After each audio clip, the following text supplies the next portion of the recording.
The Online Ed Initiative, if you want to find out more about that, I have the URL up, but I will tell you that we're in the midst of creating a new website with the same URL, but updated. So a lot of this part hasn't been updated. There's a job announcement out if anybody's interested or you know anybody who would like a full-time job as a communications director for the Online Ed Initiative. It's virtual. You don't have to be living up in Silicon Valley for it. So that is out there for that part, and that person will be working on our website as one thing, and the communications. So the state got a grant. This started actually, I was at the Chancellor's office, and my first day at the Chancellor's office was over in the Governor's office, and it was with several high-level state officials, and then some industry people. Sebastian Thorne, who is the founder of Udacity, was there, and he and the governor were talking about solving California's community college basic skills problem by just making MOOCs for everybody who's taking developmental English, reading, writing, mathematics, and then there would be no access problem and everything would be solved. Fortunately, several organizations, including the California Community College Chancellor's Office, explained how that is not the learning style for the students in the lowest level developmental classes. We don't take students who have failed algebra in high school and community college and need arithmetic help and say, oh, take this MOOC with 130,000 students. So fortunately, that part didn't happen, but what came out of this was the online learning, online education initiative, which was a way to help colleges for, at the time, it was a time when students weren't able to get into our classes. Now we're chasing students in many colleges, but we weren't able to satisfy the students. And also some colleges can't offer a course because it doesn't fill up. So I'll just give you an example. Psychology majors or sociology majors who are doing the ATD to transfer, some of the smaller colleges can't offer one of the needed courses, which is the research methods. And so because they can't offer that every year, the students are at a disadvantage if they major in that. So one thing is students might leave and go to another college for that course.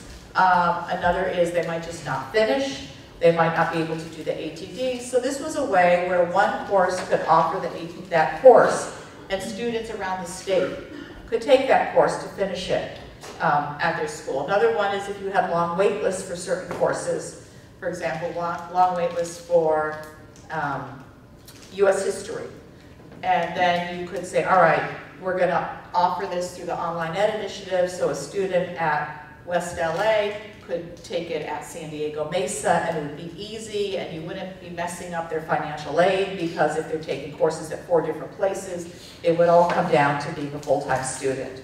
And so those were things. Now, the need isn't so strong, so what we're working on now still is this part of getting the courses done, but we're doing a lot of professional development for the state on increasing faculty ability in teaching online courses as an assistance to faculty, not as a punishment or an evaluation of saying, you know, here's your course, how can we help you to, one, make sure it's ADA compliant, two, to use good pedagogy. Many colleges, the training that they have for online faculty is on how to use the LMS. You press this button, and then you press that button, and then you press this one. Not on how do you teach effectively, set up discussion groups, work that way. So there was a competitive statewide grant, and I'm very proud to be part of Foothill De Anza, and Foothill De Anza was awarded the grant working with Butte College. There were 2 other grants that were competitive. One was the Common Assessment Grant, and one was the Education Portal. And those are 2 other grants that are going on through the state. So here you have the URL for this. There were several work groups that were set up, and there was a steering committee formed. So how I got to know Arnita was that she is you're a Senate appointee, right? Yes. The Academic Senate had nine positions, I think, on the steering committee. The CIOs had one representative, the CSSOs had a representative, the president's group, we brought in the RP group, the technology, a whole bunch of different groups had representatives, and Arnita was chosen, which is an honor to be from the State Academic Senate site. And so we have a steering committee, and then we have a team of the staff. So I'm hired on as part of the management team, which is the staff position. That's my job. Okay, here are the various things that we were working on, and basic skills wasn't the larger font. I added the emphasis for it. Of course, it's the most important. So I added the emphasis for it there. And I'll just give you a little update. The group that was on the Common Course Management System, which was a statewide committee and included students on it, voted for Canvas. And so any courses offered in the online ed initiative, probably starting next spring or possibly the following fall, will be in Canvas. Colleges who are interested in switching to Canvas are going to be able to get it on a negotiated rate, and Eric, that's something that you will be, I'm sure you're following that path, and it's a negotiated rate. No one is being required to teach in Canvas or to switch in Canvas, except for the courses that will be eventually part of the online ed initiative, and the pilot's going on with that now. Professional development is, as I described already. Consortium, that part hasn't really started yet, but there'll be a consortium of colleges that will be working on a lot of the details. Student services is working on, there are pilots going on already with online readiness for helping students to be ready to take an online course. Part of it's computer literacy, part of it is just sort of life management skills, and I've been teaching online and distance ed since the 1993, I think, was when I first taught my first distance ed course, or 92, where it was televised over cable television. 99 or 2000 was my first online course. And I have the students who really are served well by taking a distance learning class for a whole variety of reasons. But I also have the students who say, well, I'm going to school full-time at San Jose State, and I work 40 to 50 hours a week, so I don't have time to take this course on campus. So I figured I would just sign up for it online and fit it in, right? And those are not the students who are served well. So part of the student services is to reach all students, but certainly high-risk students, because I would consider that high risk, before they fail, to prevent them from failing. Yeah. The consortium, if I just might add something. Yes, please do. That's actually starting phase 2, because phase 1 was in the beginning when we set up the bylaws. I chaired that work group, so we set up the bylaws, okay, and then also created the system for selecting your pilot colleges, and for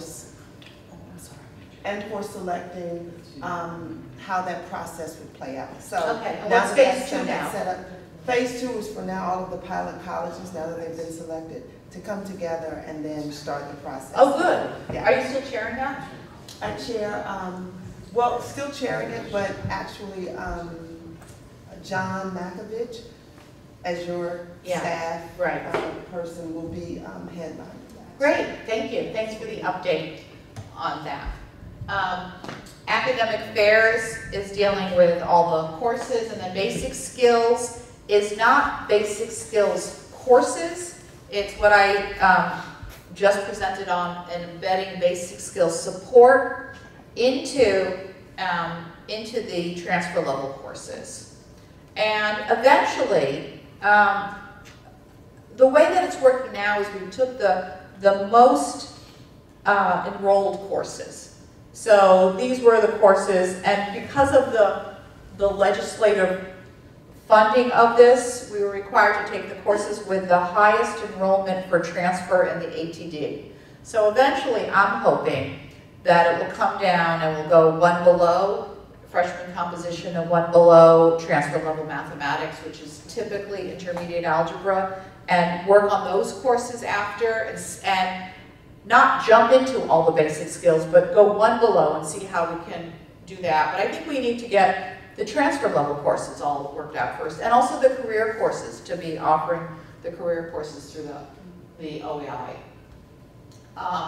So there's two parts. We've already gone through the transfer level courses, the support there. The other part that is, because it's not till phase 3 of the 5-year grant, has been sort of on the back burner, but I'm trying to get this going now, is on pre-assessment basic skill support for students before they take their assessment test, which typically at many colleges is almost interchangeable with where they place, so far as freshman English, English, mathematics, reading, and ESL.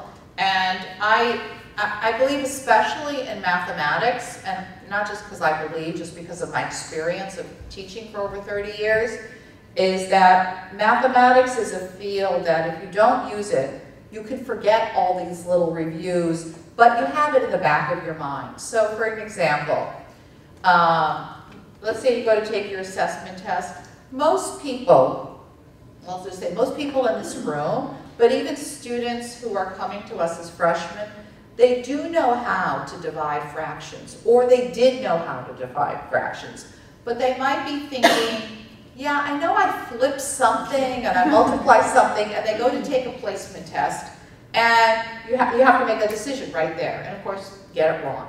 Same thing with a 50% raise versus the 50% pay cut. When I just did this example, I'm not sure if you were in the room at the time, but when I did this example 5 minutes ago, you knew that a 50% raise from $100 gave you $150, but if you started at $150, 50% pay cut brings you to $75, not the same place. But if you're sitting there taking a test, you may not remember exactly. And this is, I mean, part of it, people have different opinions. There are some people who say, we warn the students, we tell them, you know, review, review, review, and if they're not going to review, this is where they place. There are other people who feel that maybe it's good that they just review everything anyways, and there are other people, and I'm sort of in this module, in this group, was I know, and maybe because I've raised 3 children, and they're all still alive, which is means that I didn't destroy them. I don't know about illness, you know, like I've raised them, they're still here, is that yes, we learn this stuff. Yes, we tell them to review. But the reality is they come in, they take their placement test. I know a lot of seniors take it the day after graduation, senior all-night party. The parents wake them up and say, okay, go take your placement test. And they're used to these tests from high school that don't mean anything in their minds. Of course, at state, we think they're very valuable. But I want to see something where they go to take their test and it says, press here to get started. And you take a pre-assessment test. And you sort of have to take a pre-assessment test in math. And it says, all right, here's your score. If you were to use this for your placement, here's where you would be most likely placed at West LAC. And if you're satisfied, now go into the office and take your placement test. If you're not satisfied, I don't want to say just, okay, review elementary algebra, review intermediate. I want to say, here are the modules that if you study, you're likely to go up 1 level. And there are organizations that do this, and we're starting to work on this and starting to try to create a pilot, because this, in my mind, is actually the biggest thing we could do to save taxpayer dollars, you know, taking 3 courses of courses they don't need because they could review, but also to shorten the time span. And we know a lot of students drop out of the community colleges because they just get fed up. It's like, why am I going to waste my time when I have to go back and do 6th grade math or 9th grade math? Or I know I knew this. I was taking pre-calculus in high school. I took off 10 years, and now really I'm back in 4th grade. On the other hand, they're not ready to go into that class just now because they do need that. And when we say it's really important that you review before you take the placement test, it doesn't happen.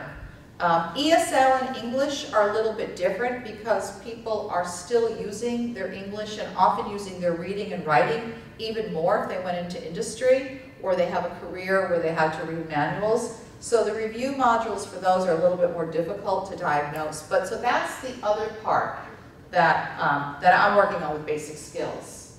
Questions about that? Yeah. I've had a conversation exactly that way this week with a student who had AP calculus and AP stat, and she was placed here in some -3 in math. And she said she didn't touch anything for 5 years or something, and she didn't review, and now she's kind of like keep putting off the math, taking out a thing because she doesn't want to do it. But the thing is, if she reviewed it, she'd place high enough.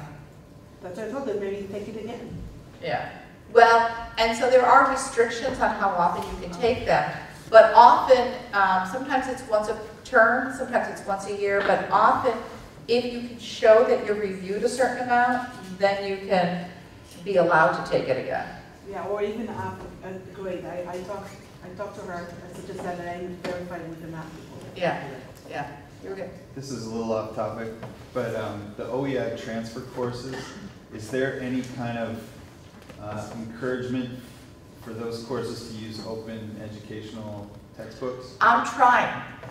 So what I will tell you is that faculty textbook decisions come under faculty academic freedom for the textbooks. Some departments have chosen that if you're teaching the Intro to Bio, everybody uses that, but still it's the faculty that choose that book. It's not the state or the college president who says we are going to use OER. Now, what senior administration can do, though, is where it's very valuable. They can make a culture of, we really want to save student textbook money. We're going to have opening day session, be about finding OER. I'm going to give stipends to faculty to work on locating and doing this. And believe me, I mean, I'm a faculty member. It's a lot of work we'll do for a $500 stipend. You really get your money's worth when you give a faculty member a stipend. For the most part. I mean, I won't say for everybody, but come on. I mean, say, oh, you've got a $500 stipend. We'll all work together for 75 hours. And, you know, and do all of this stuff, but I'm working and doing it. Or so the administration needs to set the culture for the college on it, but then the faculty have to make the determination. What I'm trying to do, bringing back to your question, is as I am working with faculty on embedding basic skills modules, if you're teaching whatever course, let's say Intro to Economics, I'll say, you know, I don't know if you're aware of it, but here are 4 Intro to Economics books that are used at that are OER, that are used at the UC system, CSU, or UMass, or here. Would you like to look at them? Right? I can't say, you know, if you really cared about students, you wouldn't. Yeah. And also, as Arnita pointed out, sometimes you're teaching in a department where one of the faculty members wrote the textbook, and there isn't much public flexibility or it's political, or, yeah, I'll say, and yeah. Sure. Yeah, so that is one of the things that I try to do and bring in on there. Yeah. You had a question, no? Yes, you had a question. For the pre-assessment support, is there anything out there right now that you could recommend for students?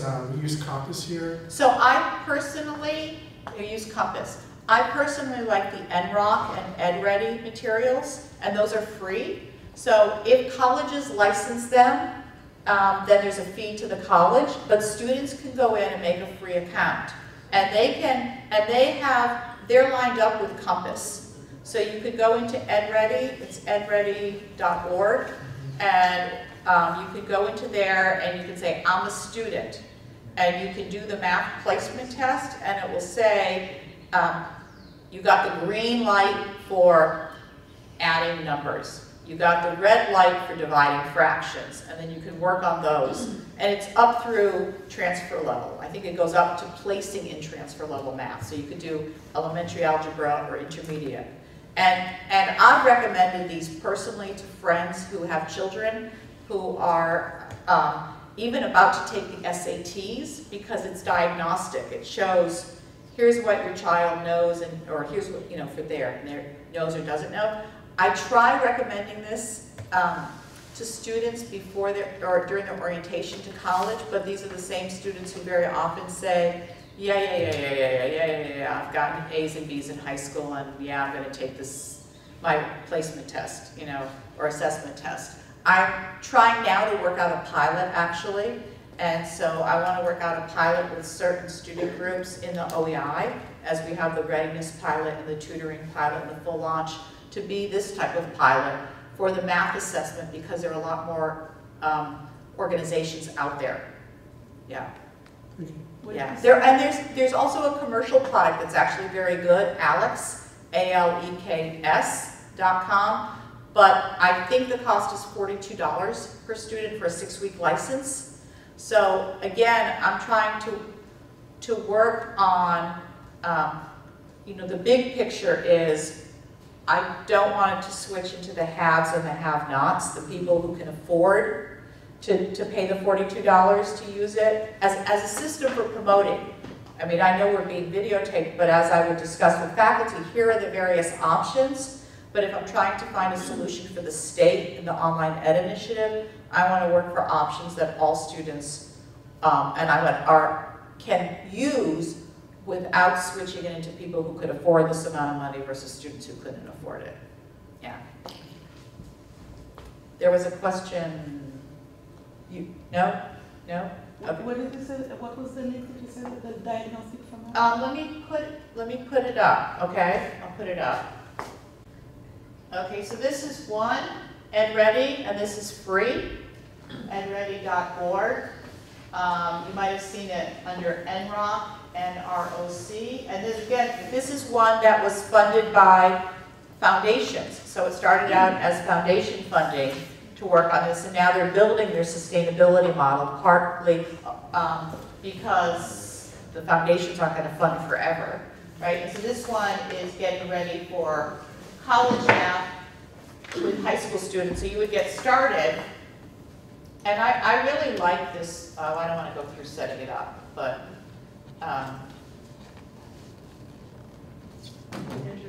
yeah, okay, I'm not going to go through this part. But you could set up an account at home, and I did that. I set up an account, and I made mistakes in my assessment test because I wanted to see exactly what it would say to me. And I made my mistakes sort of arbitrarily on there so that I actually didn't end up with saying, okay, arithmetic's good, and this is missing, and this is missing. I just sort of went A, B, C, D, A, B, or, you know, back and forth. But it gave me different parts to target for doing it. This is one, and this is free. The other one that I like that's commercial is Alex.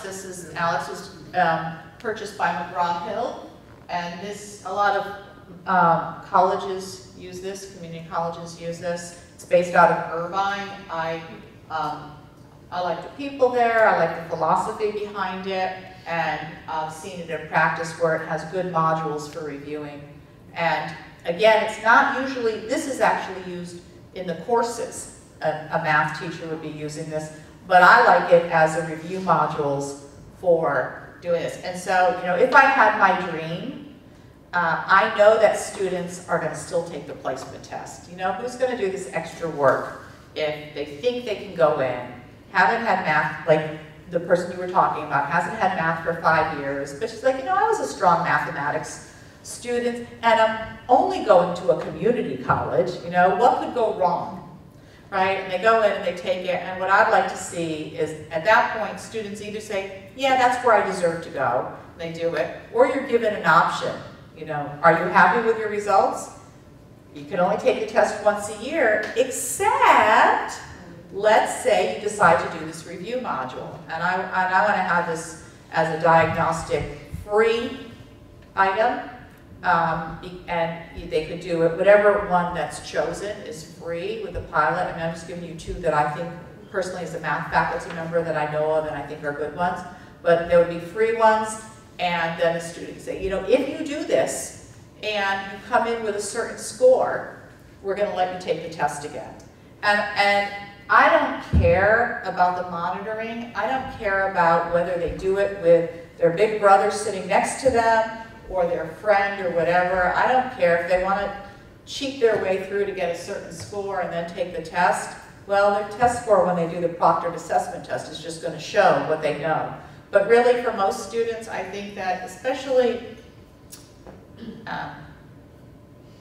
I'll be careful with my words. I'll just say mature students, which in many ways are students who've been out of college out of high school for a while and have built a life somehow and are now coming back. They understand the time sensitive, or they may be on a limited financial aid, or on the GI Bill, or on doing something else, or supporting a family, where they realize, you know what, if I could save 2 years of college by getting out of these developmental, I'm willing to work on it.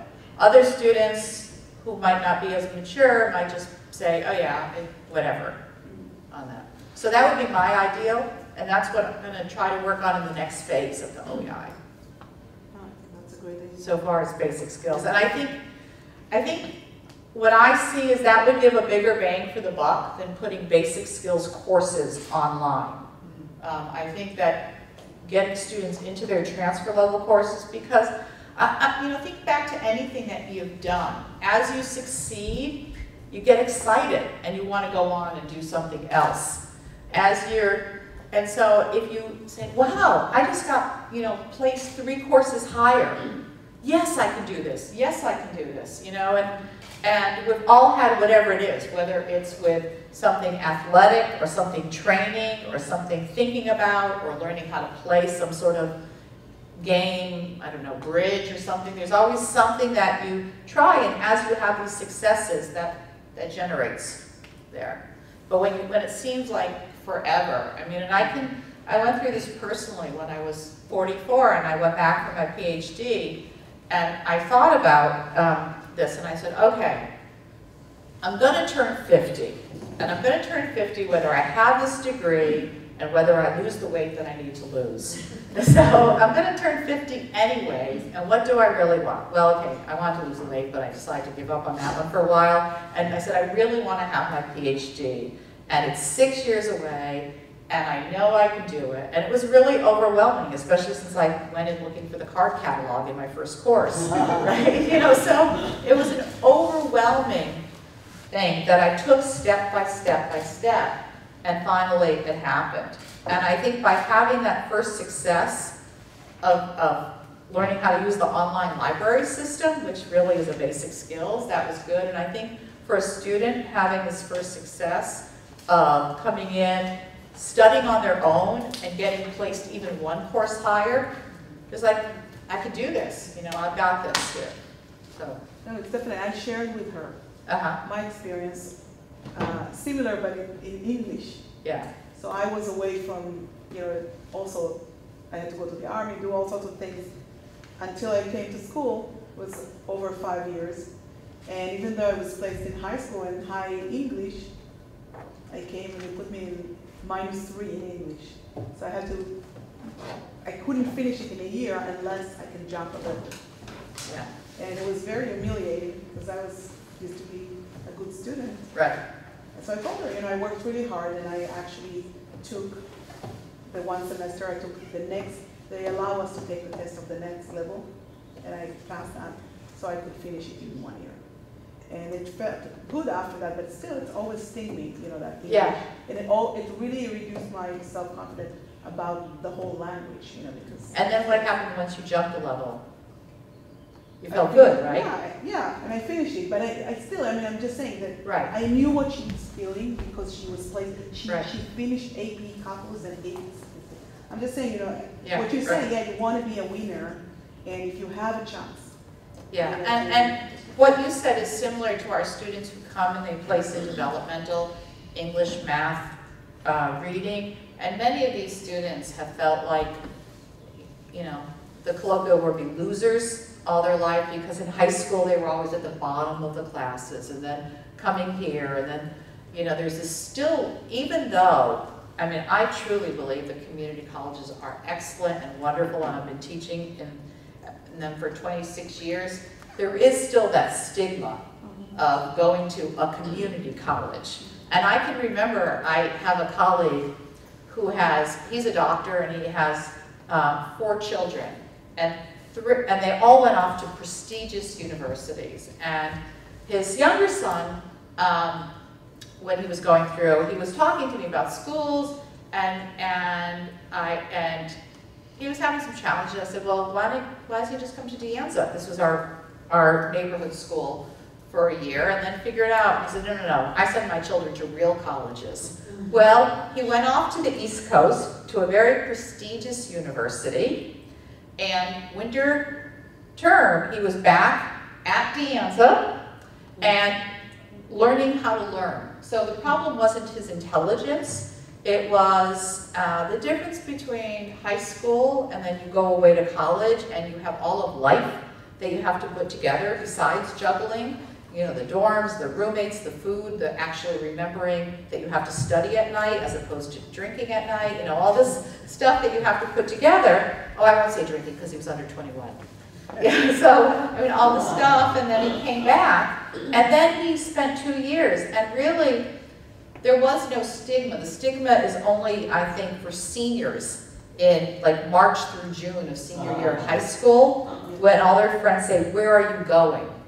Where are you going? And after that, there isn't a stigma. There's not a stigma for adults who might go into the military first and come back. People are mature enough at that point. So, but I do see this, especially with the students who struggle the most in high school and may have had teachers who were less than encouraging, I'll put it that way, you know, who have made students feel bad. I teach math. I hear this all the time from students that say, have horrible experiences in K through 12. Now the question is whether or not those teachers actually said those things or the students internalized some of it, so that's part of it. Yeah. So that would be great, yeah. I have an unrelated question. So can you see, like when you're looking at a book that is in the open, right? Can you see which other schools using it? Depends upon the organization. So OpenStax used to have it on their website, but now you write to them and they'll give you a list of the colleges that are using it. It's growing so fast. Other schools will, sometimes it'll say who the author is, and then you can find out where else it's being used. Yeah, so I did that with, you know, even as an author of a book that was getting high praises, you get one bad review and everything, all of that self-confidence goes to nothing, and then I have to say, wait a minute, it's being used at UMass, it's being used at San Diego State, it's, you know, like, I haven't done harm. So, and I think about all the books that I had, and really students, you know, they have, it depends upon the teacher in the classroom. But I know OpenStax will send a list of, you know, if you write to them and ask them. And I assume that other organizations will. So remember, I had put in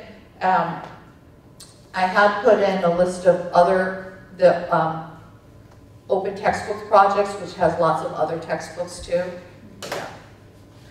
Merlot actually has a repository too, and that's out of the CSU system. Now, not all the books are from the CSU, but I know in the Pool for Ed, they're working on doing some sort of like a Yelp review. Faculty review the books too. Yeah. Good. I think that's about it. Any more questions? Yeah. Thank you. You're welcome.